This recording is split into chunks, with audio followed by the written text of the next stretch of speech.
चिकित्सा मंत्री प्रसादी लाल मीणा ने बीजेपी पर जमकर हमला बोला। लालसोट में मीडिया से बात करते हुए चिकित्सा मंत्री प्रसादी लाल मीणा ने कहा कि जालोर की घटना के लिए बीजेपी जिम्मेदार है। अभी तक बीजेपी के स्थानीय एमएलए ने इस घटना की निंदा नहीं की और बीजेपी के अन्य नेताओं ने भी नहीं की। उन्होंने कहा कि प्रदेश में किसी भी अपराध के होने पर आरोपी की गिरफ्तारी होती है और उसको शीघ्र सजा दिलाने के लिए चालान भी पेश किया जाता है। लॉ एंड ऑर्डर तो बीजेपी का खराब है, जालोर जैसी घटना पर चुप है। प्रदेश कांग्रेस कमेटी के हमारे अध्यक्ष जी ने दे दिया 8 लाख रुपए जो उसको मिलता है सहायता का, वो सरकारी सहायता मिलेगी। निश्चित रूप से घटना दुखद घटना है, ऐसी घटनाएं नहीं होनी चाहिए। ये सब बीजेपी के लोग क्यों चुप है? बीजेपी का लोकल एमएलए भी मानी गया, वो भी आलोचना नहीं कर रहा है। पूरी हाईकमान बीजेपी की नहीं कर रही। इसका मतलब कहीं न कहीं इसमें बीजेपी वालों का हाथ है। इसलिए इसकी सच्चाई जाके एसआईटी बना रही मुख्यमंत्री जी ने। एसआईटी जल्दी जाँच करके इसके उनके खिलाफ चालान जल्दी पेश करके जल्दी उनको सजा दिलाएगा। बीजेपी नेता ज्ञानदेव आहूजा पर एफआईआर दर्ज। धार्मिक भावनाएं भड़काने को लेकर मामला दर्ज। गोविंदगढ़ थाने में आईपीसी 153A में मामला दर्ज किया गया। आहूजा ने मॉब लिंचिंग को लेकर विवादित बयान दिया था। वीडियो वायरल होने के बाद पुलिस ने मामला दर्ज किया। मामले को लेकर आहूजा ने सफाई दी, मैं सांप्रदायिक व्यक्ति नहीं हूं, ना ही मुसलमानों के खिलाफ हूं, मैं तो अपराध के खिलाफ हूं।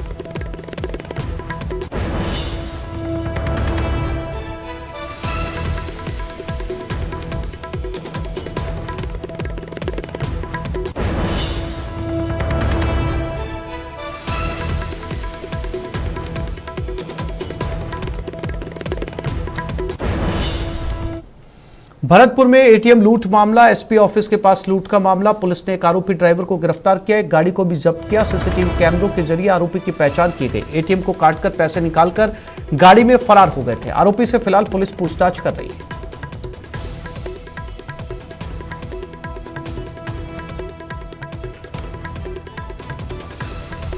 तो भरतपुर में जो एटीएम लूटा गया था उस संदिग्ध को गिरफ्तार कर लिया है। एटीएम से निकाला गया और एटीएम के बाद एटीएम से सीसीटीवी फुटेज को देखने के बाद में ये गिरफ्तारी हुई है। फिलहाल पूछताछ जारी है।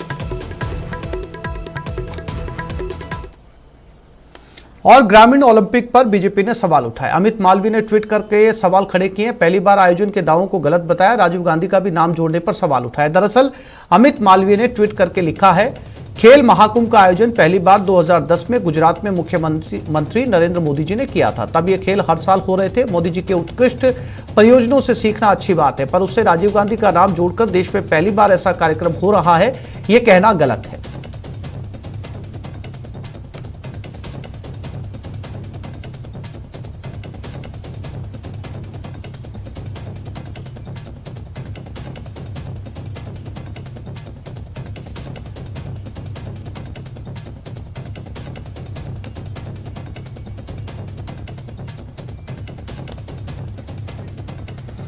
दरअसल सवाल इस पोस्टर को लेकर है जिसे मुख्यमंत्री अशोक गहलोत ने ट्वीट कर जारी किया। इस पोस्टर में लिखा है, देश में पहली बार ग्रामवासियों के लिए खेलों का महाकुंभ, राजीव गांधी ग्रामीण ओलंपिक खेल। साथ ही अशोक गहलोत ने ट्वीट कर लिखा कि राजीव गांधी ग्रामीण ओलंपिक खेल 29 अगस्त से 5 अक्टूबर 2022 राजस्थान में ग्रामीण खेलों के पहले महाकुंभ के आयोजन द्वारा राजस्थान सरकार आधारभूत ढांचे को तो मजबूत कर ही रही है, साथ ही ग्रामीण खेलों को प्रोत्साहन देकर राज्य में एक नई खेल संस्कृति को जन्म दे रही है।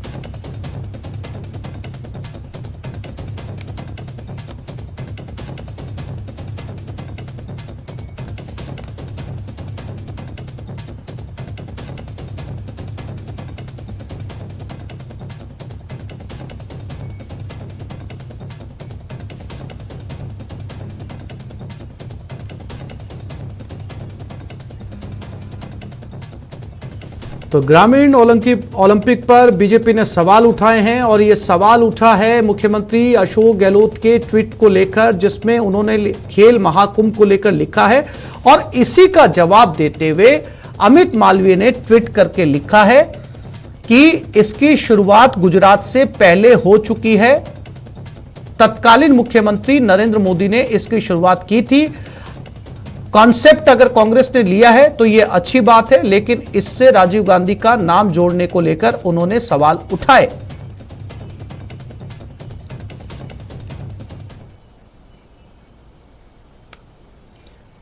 अमित मालवीय ने बताया कि इसकी शुरुआत 2010 में हो चुकी है।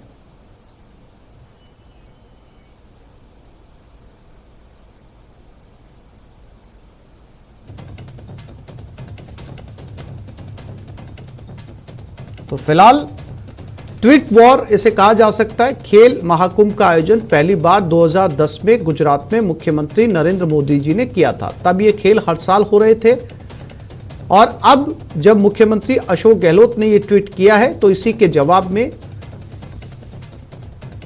अमित मालवीय ने ये ट्वीट किया है। राजीव गांधी ग्रामीण ओलंपिक खेल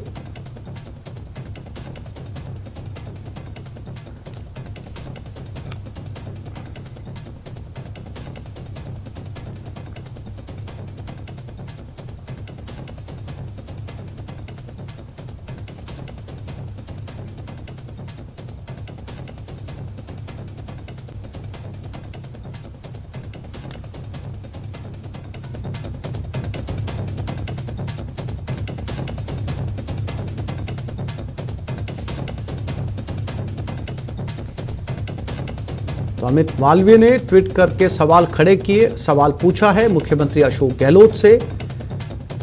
कहा मोदी जी से सीखना अच्छी बात है, लेकिन इसकी शुरुआत तत्कालीन मुख्यमंत्री जो गुजरात के मुख्यमंत्री थे, वर्तमान में प्रधानमंत्री नरेंद्र मोदी ने इसकी शुरुआत 2010 में कर दी थी। इसलिए ये कोई नया आयोजन नहीं है, ना ही ये कोई नया आइडिया है।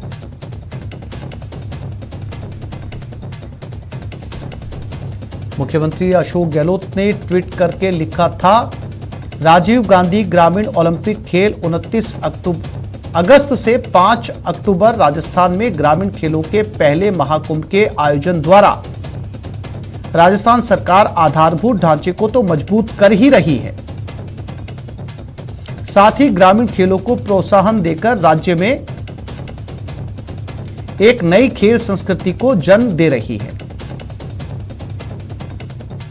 राजीव गांधी ग्रामीण ओलंपिक खेल 29 अगस्त से 5 अक्टूबर राजस्थान में ग्रामीण खेलों के पहले महाकुंभ के आयोजन द्वारा, और इसी ट्वीट के ऊपर बीजेपी नेता अमित मालवीय ने यह ट्वीट किया है।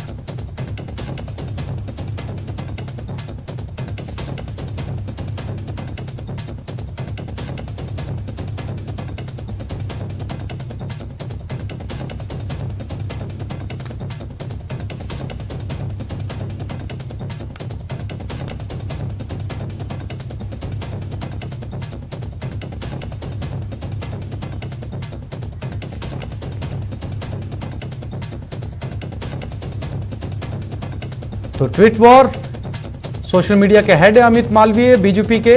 उन्होंने कहा मुख्यमंत्री अशोक गहलोत के दावे को खारिज करते हुए उन्होंने कहा कि इन खेलों की शुरुआत गुजरात सरकार से हो चुकी है। सन 2010 में जब मुख्यमंत्री नरेंद्र मोदी थे गुजरात के, और लगातार इन खेलों का आयोजन वहां पर होता रहा है।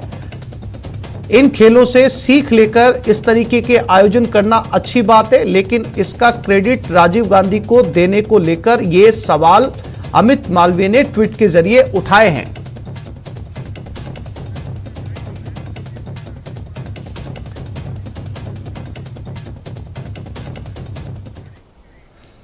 और सीधा रुख करते हैं उदयपुर की तरफ, जहां बीजेपी प्रदेश प्रभारी अरुण सिंह इस समय संबोधित कर रहे हैं। प्रतिदिन हत्या, अपहरण, डकैती, ऐसी घटनाएं देखने को मिल रही है। जैसे शिशुपाल के समय जो 100 से अधिक जब हत्याएं हो चुकी, तो उसके सत्ता परिवर्तन का समय आया। उसी प्रकार राजस्थान के कृष्ण रूपी जनता जो है गहलोत सरकार की सत्ता परिवर्तन करने के लिए तत्पर है और भ्रष्टाचार भी चरम पे है। कुशासन तो ऐसा है कि विकास के काम ठप हैं। उदयपुर से लेकर के किसी भी जिले में अगर आज जाके देखेंगे कि सड़क में गड्ढे हैं, गड्ढे में सड़क है, तो कुछ पता ही नहीं चलता। विकास का काम पूरी तरीके से ठप है। और यह प्रदेश, राजस्थान प्रदेश शांति का प्रदेश था। सबसे अधिक अगर अत्याचार अगर हो रहा है तो महिलाओं के ऊपर हो रहा है, अनुसूचित जाति के वर्ग पे हो रहा है, एसटी वर्ग के लोगों पे हो रहा है। स्थिति यह है कि आंकड़े बताते हैं, और जो सरकारी आंकड़े हैं, 3 वर्षों में 3,97,000 मुकदमे दर्ज हुए हैं। तो देश में ये सर्वाधिक होगा। उसी प्रकार से महिला अपराधीकरण में जो है बलात्कार के केस में 20% की बढ़ोतरी हुई है। कुल अभी अगर हम देखें तो 18,000 से अधिक केस दर्ज हुए हैं केवल बलात्कार के संबंध में। 15 से 18 बलात्कार प्रतिदिन हो रहे हैं, गैंगरेप हो रहे हैं यहाँ पे। और इस प्रकार का यहाँ पे चल रहा है। एससी पे जो अनुसूचित जाति के लोग हैं उन पे जिस प्रकार से अत्याचार हो रहा है, 26,000 से अधिक मुकदमे दर्ज हो चुके हैं, वो सर्वाधिक है। इसी प्रकार से एसटी वर्ग में है। और एक एक घटना जयपुर में टीचर को जलाया जाता है, टीचर को, अध्यापिका को जलाया जाता है। उसी प्रकार से जब पहले हमको ध्यान ही है कि झालावाड़ में कृष्णा वाल्मीकि की जिस प्रकार से हत्या हुई, हरीश जाटव, योगेश जाटव की हत्या हुई, और अभी जो लेटेस्ट केवल अगर हम आपको केवल 1 महीने की दिखाएं, जुलाई और अगस्त, केवल जुलाई और अगस्त में जो घटनाएं घटी है, दौसा में आदिवासी महिला के साथ रेप, जैसा मैंने बताया जयपुर में टीचर को जलाया गया, जालौर में दलित बालक की पीट करके हत्या हुई। उसी प्रकार अलवर में अभी 14 अगस्त को ही जो चिरंजीव लाल सैनी थे उनको मॉब लिंचिंग के तहत।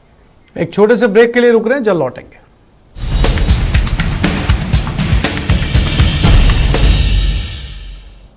प्रदेश में मौसम विभाग का अलर्ट। करौली, सवाई माधोपुर, बारां, झालावाड़, कोटा, बूंदी में भारी बारिश की चेतावनी। धौलपुर, भरतपुर, अलवर, जयपुर, सीकर, झुंझुनू, अजमेर, भीलवाड़ा, चित्तौड़, प्रतापगढ़, बांसवाड़ा में बारिश के आसार बने हुए हैं।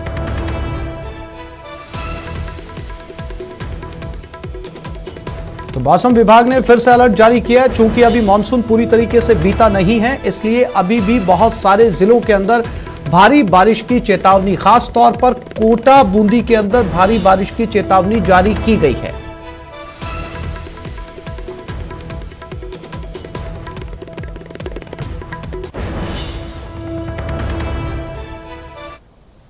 और भारी बरसात की वजह से नदी नालों में उफान है। अब आपको जम्मू कश्मीर के राजौरी की तस्वीर दिखाते हैं। देखिए जरा, पीर पंजाल पर्वत श्रृंखला के ऊपरी इलाकों में मूसलाधार बरसात के कारण राजौरी जिले में दारहाली नदी में बाढ़ जैसे हालात बन गए।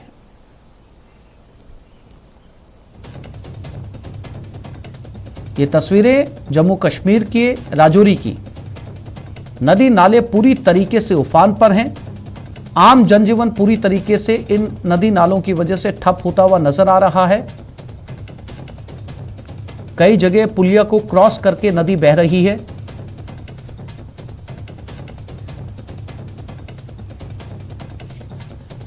प्रदेश में लंपी वायरस संक्रमण रोकने की कवायद जल्द खरीदी जाएंगी। 26 लाख गोट पॉक्स वैक्सीन। राज्य सरकार ने वैक्सीन खरीदने की प्रक्रिया तेज कर दी है।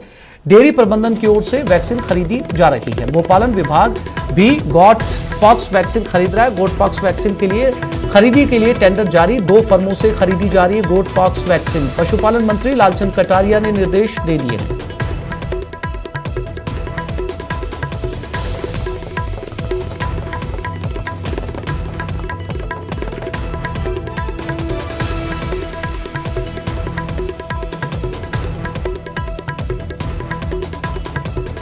और अब बात बारां की, जहां झालावाड़ सांसद दुष्यंत सिंह अपने संपूर्ण लोकसभा क्षेत्र की पैदल यात्रा करेंगे। इसका नाम सांसद थांकी चौखट पर रखा गया है। आगामी 28 अगस्त को सीताबाड़ी से शुरू होकर लगभग 250 किलोमीटर की यह पदयात्रा 10 सितंबर को देवनारायण भगवान मंदिर पहुंचकर समाप्त होगी। इसके बाद यह यात्रा दूसरे चरण में झालावाड़ जिले में की जाएगी। 4 विधानसभा क्षेत्रों को कवर करने वाले दुष्यंत सिंह की इस यात्रा का हर दिन आगाज सामूहिक रूप से हनुमान चालीसा का पाठ करके किया जाएगा।